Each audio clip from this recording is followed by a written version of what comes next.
Switzerland ranks as one of the best countries in the world. It's beautiful, well-connected, but also very, very expensive, especially in the touristy summer months. So why not consider going during the off-season and taking a trip during the cold European winter months? Would it even be worth it? Hi, I'm Taylor, and today I'm taking you to Zurich. So right now I'm currently in Tbilisi, Georgia, and if you're interested in that, check out my last vlog.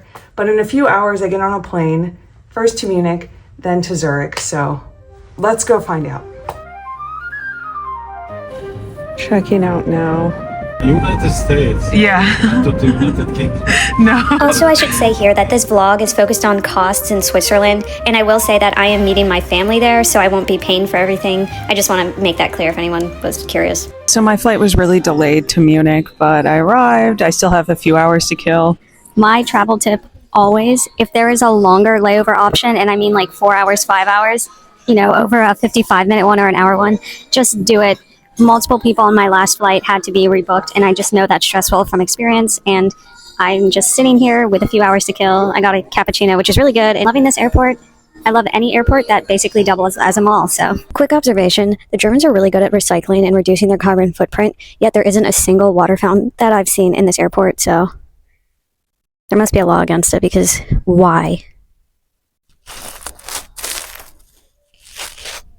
Did you like that? And now I want to apologize to the German people because I just found a water fountain, but to be fair, I've been here for hours actively searching for one, and this is the first one I stumbled upon, so yes. Our flight just landed, and I went to that duty-free shop back there, and I bought a water. So we'll play a little game. How much did this water cost? It is 75 CLs, whatever that means. It cost 570 in Swiss francs, so that much, so. I'll be refilling this a lot is also what I'm trying to say. From the airport, I took the train to the central part of town. This was pretty easy to figure out how to do just using Google Maps and looking at the train kiosk ticket stations. The only thing that was a little confusing was knowing my fare. So there was a half fare and a full fare. I didn't want to get in trouble with anyone, so I just bought the full fare ticket, which was 7 francs, which is just under $8. And you know what? When I did get on the train, the guy did ask for my ticket. So it's better to be safe than sorry. And just a heads up about the streets, really make sure to look at these signs telling you when to cross and look left and right and left again, because wow, these trains just are coming out of nowhere. So I'm loving the hotel so far, and the price is comparable to what you would expect in this area. And if you are more central, of course, you're going to be paying more, so that's to be expected. The first thing I noticed was the cost of breakfast is 26 francs. And maybe this is reasonable. I don't know. I haven't gone to the breakfast yet. But I personally was just coming from Georgia and before that Armenia. And the cost of living is lower there. So, of course, the breakfast was less expensive there. Anyway, I just wanted to bring up these costs because it can be the little things, the little food costs that really make a difference for your stay. So a lot of times I feel that you have these situations where you pay a high price for the plane ticket. Say you go across the world to Thailand or Vietnam or Peru. And then when you get there, everything else is cheaper relatively just because of the cost of living. And then you have these places, and I'm speaking from the US perspective, like Ireland and the UK and Switzerland that are closer. So the plane ticket isn't as expensive, of course, depending on the time of the year and which city you're coming from. I've also lived most of my life on the East Coast, so that's also kind of what I'm thinking. And then you get there and the price of living is high. So you maybe comparatively pay less for a plane ticket, but then more for every single other expense. And that's something I think about. I'm so happy to be experiencing Switzerland. But it also makes me think about, what are my values? What do I want in a vacation? What is worth spending money on? So on that note, I also should say I was traveling a lot and I didn't do laundry once, which was foolish of me because it would have been cheaper there. So my next task is a personal one. I'm just going to go out and buy stuff to wash my clothes and do that for a bit. It's not glamorous, but it has to get done. And I say that because I can smell my laundry. So the rest of my evening was really chill. I just walked along the water, which was beautiful, especially this time of year when you have all the Christmas lights. Then I went to this restaurant, which was really nice. It was kind of pricey, to be honest, but everything was so flavorful. And I learned of this thing called a flock of cola, which I guess tastes like a cross between Sprite and ginger ale. And then we found this Christmas lights thing. Honestly, the space was kind of small. It was really crowded, but they had these cool little food booths, and there was a light show, which we didn't pay for. But, these Christmas lights were enough. So a wonderful half day already in Zurich.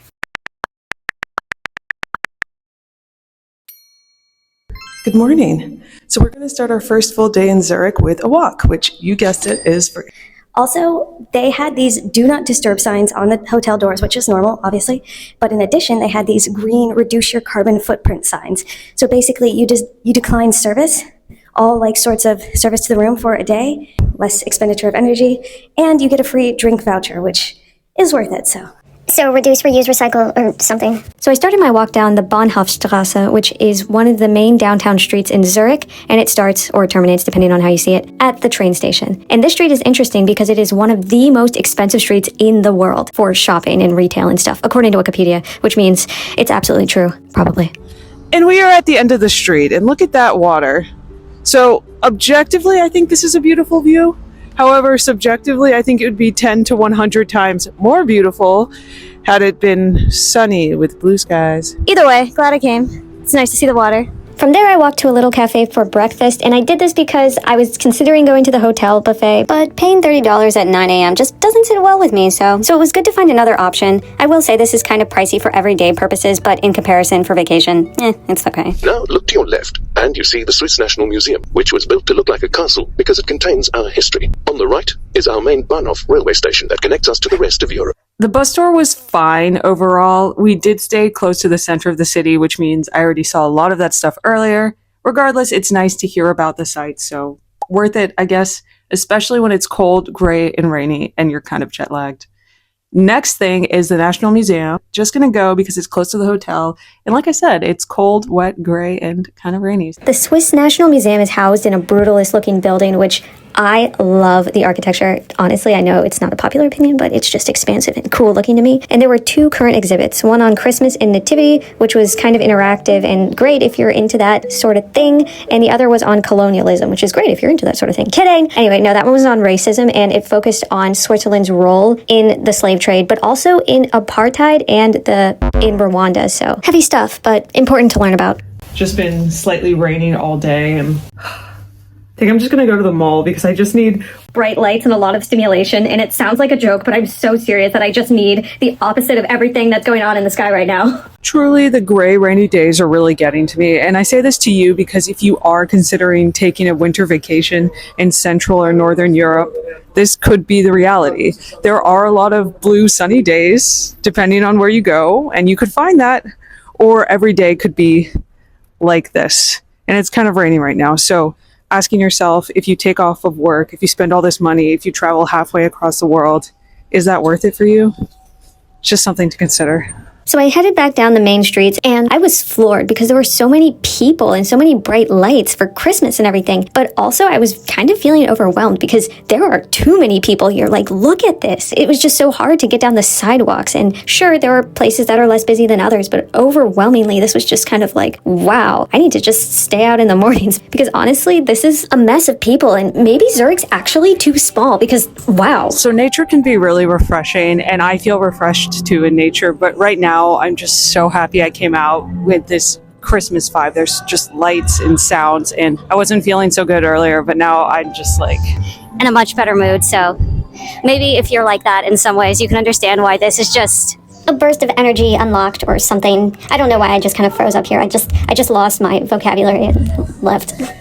Guten Morgen. Das Outfit des Tages besteht aus einem schwarzen Pullover, einen schwarzen Blumenrock und schwarzen Leggings. Switzerland has 4 national languages. German, with its dialect Swiss German, which is actually quite different from High German. It's not just like British English versus American English, for example. More people in the West speak French, more people in the South speak Italian, and a small contingency speaks Romansh. The Rito-Romance language spoken in the Swiss canton of Grisons by fewer than 30,000 people. So I'm taking a morning walk to see some views, and the first thing I notice is just how empty it is. So different as compared to last night. And I'm walking instead of taking The polybahn, which is a funicular, this mode of transportation. I actually explained it in my last vlog because I found a really big one in Georgia, so you can check that out there. But basically, it's just a little cable car that takes you up a hill. And because it's a really, really small one, I decided just to walk. So you may be wondering, why even go to Zurich? And I think that's a valid question. Because a lot of locations for vacation, you have this one main thing that you want to see or do. Like going to the Caribbean for the weather and the ocean and the beach, or London to see Big Ben again, and the Tower of London and all that other stuff. But here I'm kind of thinking, we walked around, which is nice to see someplace new. We went to museums, and they're kind of normal museums. And it's kind of just like, what is the big draw of here? And I don't have an answer, and it could just be, hey, it's an experience, and that's great. Today, we are going to see more than just Zurich, though, so I'm personally excited for that, to get out of this city. So we took a 45-minute train ride south to Lucerne. Tickets were kind of pricey, honestly. It was about $60 round trip, and these tickets were such that you could just pay for a day. And also, again, please note that they may not check your ticket, but get a ticket. Oh my goodness. That's why the system works. Trust. We're just getting into Lucerne and I'm already like, wow. So it has a lot of the same things that Zurich does, the modern architecture, the classical architecture, the water views, but I almost feel like it's more potent here. Like everything is just a little more Swiss classically, and it's just visually very, very nice. So frankly, I loved Lucerne, and again, it was just a short train ride away, so maybe you want to make this your destination. So if you're interested, here are some highlights. First is the Chapel Bridge, which is a covered bridge that's so close to the train station, very convenient, just, you see how beautiful it is, I don't need to describe it. Then we walked to the Old Town, which is nearby, and was festive because of all the Christmas activities. Next, we walked uphill to this wall here, and I will say it's up a hill, there's a ramp, and also stairs, so just be aware. Also, it was closed when we were there, but we were still able to walk around it, and honestly, it was really great, even when closed. Then we just came down and looked at some of the shops. I've only really been here for like 90 minutes, and this is a totally premature opinion, but everything I was looking for in Zurich, I feel like I found right here in Lucerne. So a lot of these streets are very similar to Zurich. But the feel is cozier, less changed, as if this is kind of like a fairy tale town, whereas Zurich's like, a place where people really live and work. And I'm only saying this as a tourist. I know it's not like that. But as far as day trips go, highly recommend. Lucerne for me wasn't only a good time, it was also relatively inexpensive. There was the cost of the train ticket and the small restroom fee that I incurred, but I didn't pay for anything else there. When I think about all of these costs, I think about, what's really worth it? And to me, that's a hard question because there are these lovely, beautiful tours that I get so tempted to buy. And then I see the price tag and I'm like, oh, I can find an alternative. And yeah, that's true for some things. However, there are these big bus tours that go way outside of the city. And I always want to do that. And I just feel like there's this demon on my shoulder telling me to just buy it. Oh, I would totally go on this tour if it weren't so expensive. Purchase the tour. Dude, I don't want to pay 100. 10 years from now, will you better remember the money spent or the joys that you had? Well, by that logic, 10 years from now, I could also end up broke and have zero recollection of the money I spent. Do it for the memories. Okay, but I could make less expensive memories. Then focus on the sense of regret that you'll have if you don't go. Yeah, I don't know. I just keep seeing all these pros and cons and... Buy the tour.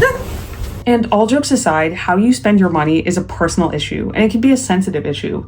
And for me, I just think about what will bring me the most value. So for tours in this context, a $700 tour for everything I ever wanted is still not worth it because I don't want to spend that much money. However, I did find a tour that's somewhat pricey for me. There was a lot of research into finding better options. Seems like it will be worth it, so I'm excited about that. Good morning. So got the tickets and I am pumped. Honestly, one of the best things about coming to this part of the world is that you can be somewhere and then easily get somewhere else. So our first stop is in Rapperswil, which is southeast of Zurich, and first thought is, wow. Just doing a 360-degree turn, there are views of everything. We have the mountains and they're snowy right now because it's December, and then the lake. It's surrounded by water. There's a river and a lake, and this little area separates them, and it is old. Like Roman Empire old. It's kind of hard to find the exact history, but this is what German Wikipedia is saying. So I really like these group tours and the ability to just see new things. Right now we have free time. It's not much, which is one downside, and especially if you'd want to get a meal at this time, it can be hard balancing that with wanting to see other things. Another option, and we already did this in Lucerne, is just buying our own train ticket and going on our own time, which is a great option too. The next stop on our tour was to an area called Heidiland, which is now this fictional village museum dedicated to a book from the 1880s, which was really famous, really popular. Apparently, Shirley Temple was in a remake of the movie, but I've never heard of it. But still pretty to see, in addition to the goat friends, of course. And the final stop on the tour was one that I was personally most looking forward to. So we're here in the Principality of Liechtenstein, and first thought is, it's kind of depressing looking. And I say this coming from the streets of Lucerne, but also because the sun has already kind of set. And that is only because it's behind the very high mountains, which are beautiful, but it's also just kind of dark right now. Our tour guide offhandedly said, we come to Liechtenstein because this is the sort of place people just want to say they've been. And I get that because it's one of the world's smallest countries. It doesn't have an airport, and it's low-key known as a tax haven. It's very safe. There's a low crime rate. It has a royal family. And, it's just kind of interesting on paper, but in reality, it's just like this, kind of normal. It looks like, that tiny Town near you that you go to for gas, probably. Good morning. Yesterday was a long day, and I leave soon. So before I go, I want to share some thoughts about my trip here. First, is it worth it to come here in the winter? In my experience, yes, it can be. The one thing is the weather. So I did have some rainy days, and I was very lucky to have some sunny days, which kind of means if you do come here, staying 3 or 4 days is a good amount of time. So if you do get some rain, you also get to see some sun. Also, with the winter, I will say that some things could be closed. So, for example, the Heidiland House Museum was closed, which I didn't really care about, but I'm sure there were other attractions that I didn't even realize were available because they're closed this time of the year. Switzerland is expensive, so make sure you're doing the things that fulfill you the most personally. For me, this meant spending more money on tours and seeing things outside of Zurich rather than going to fancy restaurants. However, if you're a foodie, it could be the opposite and trying the fondue, the raclette, and everything else rather than going on these big tours. However, I will say, because I'm not a foodie and did try to go to grocery stores and other takeout places, I also was able to try a lot of the fun Swiss foods. And a few other quick tips. The tap water is safe, clean, and free, so refill your bottles, save the world, and also probably $757. Packing tip, don't forget your Swiss plug adapter, but some hotels will have European ones as well. Which museums should you visit? That's personal to you. I thought the National Museum was interesting, not my favorite, but it was cheaper, and I'm glad I went. I loved the art museum Kunsthaus. It was divided between 2 buildings, and there was a bunch of art that I've already seen, but a lot of new stuff too. However, it was more expensive, so there's that. There's also this chocolate museum that I didn't go to because it's really expensive, and I don't eat chocolate, which is a dumb story I'll tell another time. And it's very interesting. If you like chocolate, can't say anything about it, except it's really popular and I think an attraction here, so consider that as well. Another tip, do your research, especially on Google Maps. I found this funicular at the top of a hill just by broadening Google Maps. Didn't find it on any other travel website, and it was just a spectacular view and a beautiful walk to the top, so just explore. And if your body allows you to, just consider walking, because I'm seeing all of this for free. At the end of the day, you want to have a trip that you will remember and not the trip that, TripAdvisor tells you you need to have. And as with anything, try to have reasonable expectations. Zurich is very popular with travelers, which means things are crowded and you might not be able to do everything you want to do in the manner that you want to do them. So be flexible, plan in advance, and please consider liking and subscribing because it really helps me. Also, I'm going to Ireland very soon, so if that's something you'd like to see, come along. Thanks for joining.